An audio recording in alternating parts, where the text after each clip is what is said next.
ओम श्री गणेशाय नमः। ओम श्री सरस्वत्यै नमः। ओम श्री गुरुभ्यो नमः। श्रुतिस्मृतिपुराणानामालयं करुणालयं नमामि भगवत्पाद शंकरं लोकशंकरं शंकरं शंकराचार्यं केशवं बादरायणं सूत्रभाष्यकृतौ वन्दे भगवन्तौ पुनः पुनः। ईश्वरो गुरुरात्मेति मूर्तिभेदविभागिने व्योमवद्व्याप्तदेहाय दक्षिणामूर्तये नमः। योऽन्तः प्रविश्य मम वाचमिमां प्रसुप्तां सञ्जीवयत्यखिलशक्तिधरस्वधाम्ना अन्यांशहस्तचरणश्रवणत्वगादीन् प्राणान् नमो भगवते पुरुषाय तुभ्यम्। घुष्यते यस्य नगरे रङ्गयात्रा दिने दिने तमहं शिरसा वन्दे राजानं कुलशेखरम्। मुकुंदमाला ग्रंथाचं आपण चिंतन करतोय आणि या ग्रंथाचं चिंतन करत असताना अज्ञानरूपी पापावरचं सगळ्यात मोठं औषध काय असेल तर भगवंताची भक्ती हे आहे। आणि ते अज्ञान दूर करण्यासाठी पुन्हा पुन्हा ओम नमो नारायणाय या भगवंताच्या नावाचा जप करा असा उपदेश, असा सल्ला कवीने आपल्याला दिला। मनाला संवाद करत असताना, मनाशी संवाद साधत असताना, आपल्याशी संवाद साधत असताना कवी म्हणतोय ओम नमो नारायणाय याचा प्रणवासहित म्हणजे सप्रणवम, ओम नमो नारायण सप्रणव म्हणजे ओंकारासह, नाना ज्ञानोपास चेतसे नमो नारायणायेत्यमुं मंत्रम सप्रणवम प्रणाम सहितम प्रावर्तयध्वम मुहुः मुहुः। पुन्हा पुन्हा याचा जप करा, अखंड जप करत राहा। वेदांतामध्ये किंवा सिद्धांताच्या दृष्टीने विचार केला तर कधीपर्यंत जप करायचा, किती काळ जप करायचा, वेदांत चिंतनाच्या बाबतीत जो नियम सांगितला गेला तोच सर्वत्र लागू आहे। सगळ्यात साधनेच्या दृष्टीने लागू आहे, साधनांसाठी लागू आहे। काय आहे? काही नाही। दिवसभर किंबहुना आसुप्ते रामरते कालम नयेत वेदांत चिंतया दद्यान्नावसरं किंचित प्राणा कामादीना मनागपी। दिवसभरात झोपेपर्यंत आणि जन्मभरात मरेपर्यंत वेदांताचं चिंतन करावं। याच धर्तीवरती याच अनुषंगाने जर विचार केला तर दिवसभर असं नामजप करावं, असं नामजप करावा जेणेकरून झोप सुखात जाईल। बालपणामध्ये पूर्ण बालपण असा नामजप करावा, अशी भगवंताची सेवा करावी जेणेकरून तारुण्य सुखात जाईल। तारुण्यामध्ये असा नामजप करावा, एवढा नामजप करावा की जेणेकरून वार्धक्य सुखात जाईल। आणि जन्मभर असा नामजप करावा जेणेकरून पुन्हाला जन्म यावं लागणार नाही, उत्तर काळ किंवा जन्मानंतर सद्गती मिळेल।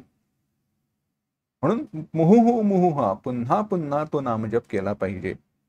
मग ज्याचा तो नामजप आहे तो भगवंत कसा आहे, त्याचं व्यापकत्व कसं आहे, तो किती मोठा आहे हे सांगत असताना कवी म्हणतोय पृथ्वी रेणुरणुः पयांसि कणिका फल्गुस्फुलिंगो लघुः तेजो निश्वसनं मरुत्तनुतरं रंध्रं सुसूक्ष्मं नभः क्षुद्रा रुद्रपितामह प्रभृतयः कीटाः समस्ताः सुराः दृष्टे यत्र सतावको विजयते भूमावधूतावधिः। कवी म्हणतोय तुझ्या दृष्टीने पृथ्वी एखाद्या अणुरेणूसारखी, जलसमुदाय एखाद्या थेंबासारखे, अग्नी तेज एखाद्या लिंगासारखा, वायू हा निश्वासासारखा, व्यापक असणारा आकाश एखाद्या छिद्रासारखं, रुद्र ब्रह्मादी देवता नगण्य व इतर देवता कीटाप्रमाणे क्षुल्लक होतात। तुझ्या त्या व्यापकतेला मर्यादा नाही। परब्रह्माचं, भगवंताचं व्यापकत्व सांगणारा हा श्लोक आहे।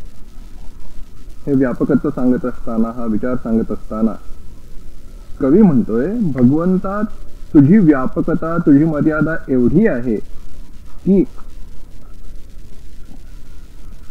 ही व्यापक विशाल असणारी पृथ्वी देखील एखाद्या अणुरेणूसारखी होते। तुलना करायची असेल तर अणुरेणू म्हणजे अणु म्हणजे काय, रेणू म्हणजे काय, त्रसरेणू म्हणजे काय, या सगळ्याचा विचार सांगितलेला आहे, त्याची तुलना केलेली आहे. परंतु पारिभाषिक शब्दामध्ये किंवा त्या पारिभाषिक शब्दात न अडकता आपल्याला अनुभवाला योग्य असणारा एखादा पदार्थ घ्यायचा झाला तर सूर्याच्या कवडशामध्ये दिसणारा जो धुलीचा कण प्रत्यक्षात तो अणु नव्हे, त्याचंही मापन सांगितलंय, त्याची मर्यादा सांगितली आहे. परंतु त्या धुळीच्या कणासारखी एखादी तुझ्या पृथ्वी तुझ्यासाठी होऊन जाते. तू एवढा व्यापक आहे. व्यापकत्वाचं, विशालपणाचं महत्व सांगण्यासाठीच हा विचार सांगितलेला आहे, बाकी दुसरं काही नाही. तू एवढा व्यापक आहे. सगळा हा जो पाण्याचा समुदाय आहे, जलसमुदाय आहे, तो कसा होतो? तो अत्यंत क्षुल्लक अशा एखाद्या पाण्याच्या थेंबासारखा होऊन जातो. म्हणजे कसं? तुलना करायची झाली तर समुद्र किनाऱ्यावरती आपण गेलो असा विचार करायचा. समोर जो विशाल सागर आहे, प्रत्यक्षात आपल्याला दिसतोय तो नुसता समुद्र दिसतोय.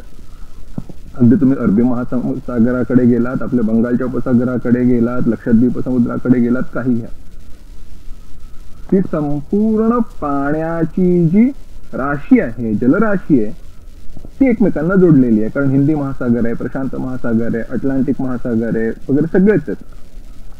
भूमध्य वगैरे त्यांचा विस्तार नाही, म्हणजे लँड लॉक ज्याला आपल्या भाषेत म्हणतात, त्यांचा विचार करत नाही. परंतु पाण्याचा हा जो संपूर्ण समुदाय आहे, जलसाठा आहे, त्याच्या विस्ताराचा विचार करा, पृष्ठभागावर नव्हे, खोली सकट. आता तो विचार केल्यानंतर तुम्ही ज्या पाण्यामध्ये उभे आहात, त्या समुद्र किनाऱ्यावरती, त्याच पाण्यामध्ये बोट बुडवायचं, बाहेर काढायचं आणि थोडं झटकायचं. झटकल्यानंतर पाण्याचे थेंब सगळे बाजूला पडतात आणि नुसतंच उभं बोट ठेवायचं. ते बोट उभं ठेवल्यानंतर शेवटी एक पाण्याचा थेंब इथे जमा होतो. त्या पाण्याच्या थेंबासारखं, त्या पाण्याच्या थेंबासारखं म्हणजे समुद्रासाठी, त्या संपूर्ण जलराशीसाठी तो पाण्याचा थेंब जसा आहे, तसंच त्या संपूर्ण जलराशीसाठी तुम्ही आहात. म्हणजे तुम्ही एवढे व्यापक आहात, जलराशी तुमच्यासाठी आहे. म्हणजे तुम्ही एवढे व्यापक आहात की ती जलराशी अत्यंत सूक्ष्म होऊन जाते, छोटी होऊन जाते, तिची मर्यादाच संपून जाते. कारण मर्यादा तरी तिला काय म्हणायची, ती इतकी मर्यादित आहे. तुझी जी कृपा आहे किंवा तुझं वैभव आहे ते अमर्याद आहे. अजून काय लक्षण दिलं, अजून काय उदाहरण सांगितलं? म्हणाले तेज जे आहे. आता तेजाचा विचार करत असताना केवळ अग्नी पाहू नका किंवा एखादी शेकोटीची आग पाहू नका.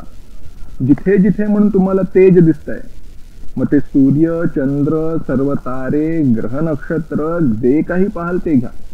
ग्रह नक्षत्रांचं स्वतःचं तेज नाही, चंद्राचं नाही, परावर्तित आहे. कसंही म्हटलं तरी जो जो काही प्रकाश आपल्याला दिसतोय, तो सगळा प्रकाश, ते जे काही तेज आहे, ते तेज एखाद्या स्फुल्लिंगासारखं होऊन जातं. स्फुल्लिंग कसं असतं? आहा म्हणता दिसतंय तोपर्यंत नष्ट होऊन जातं.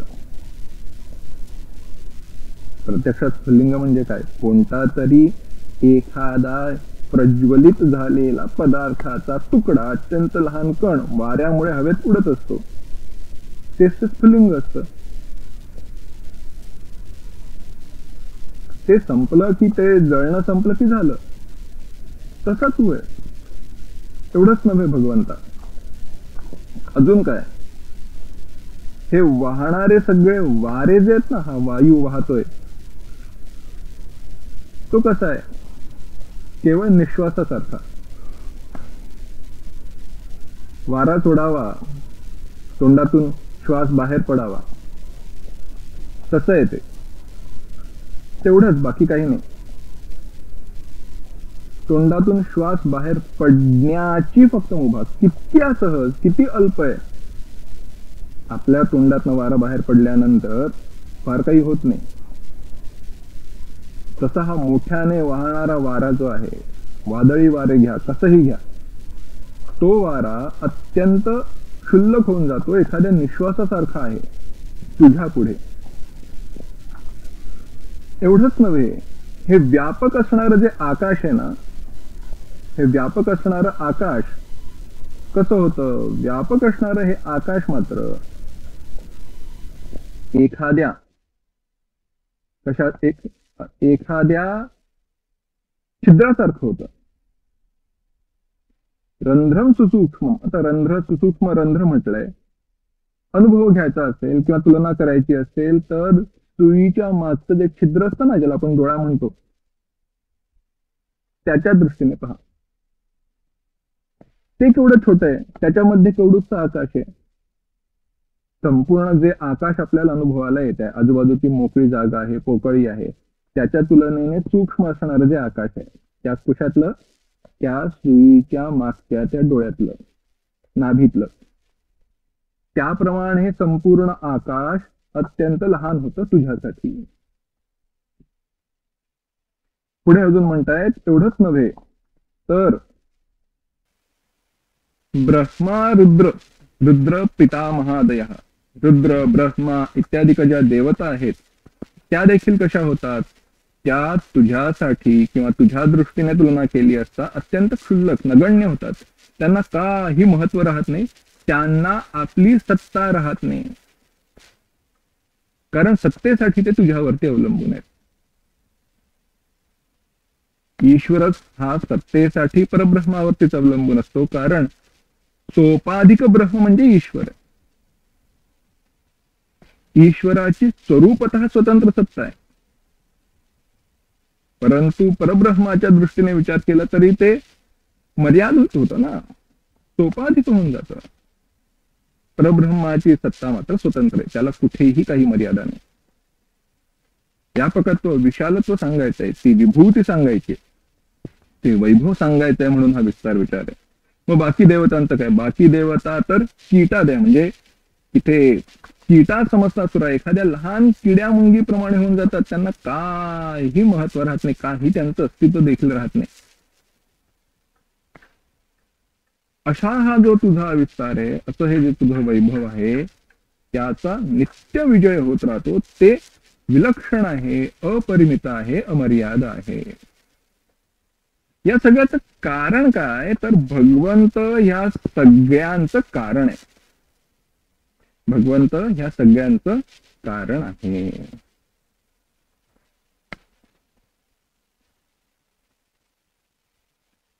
त्या मयैवैते निहता पूर्वमेव निमित्त मात्रम भवसव्य साचिन. भगवंतांनी 11व्या अध्यायामध्ये अर्जुनाला सांगितलं, तुला वाटतंय तू ह्या न मारणार आहेस, प्रत्यक्षात हे माझ्याद्वारे आधीच मेलेले, तू फक्त निमित्त मात्र आहेस. तसंच अत्यंत लहानात लहान असणारा धुळीचा कण, एखादा सूक्ष्म कीटक, ते ब्रह्मादी देवता, रुद्र ब्रह्मादी देवता, सर्वजण केवळ निमित्त मात्र आहेत. सगळं वैभव जे काही आहे ते भगवंताचं आहे. त्यामुळे भगवंता, आता तुझ्या कृपेने आम्हाला कृतार्थ कर, अशी प्रार्थना कवी पुढे भगवंताकडे करणार आहे. पण तो विचार पुढील पाठामध्ये, पुढील भागामध्ये पाहू. ओम असतो मा सद्गमय, तमसो मा ज्योतिर्गमय, मृत्योर्मा अमृतंगमय. ओम शांती शांती शांती. हरि ओम. श्री गुरुभ्यो नमः. हरि ओम.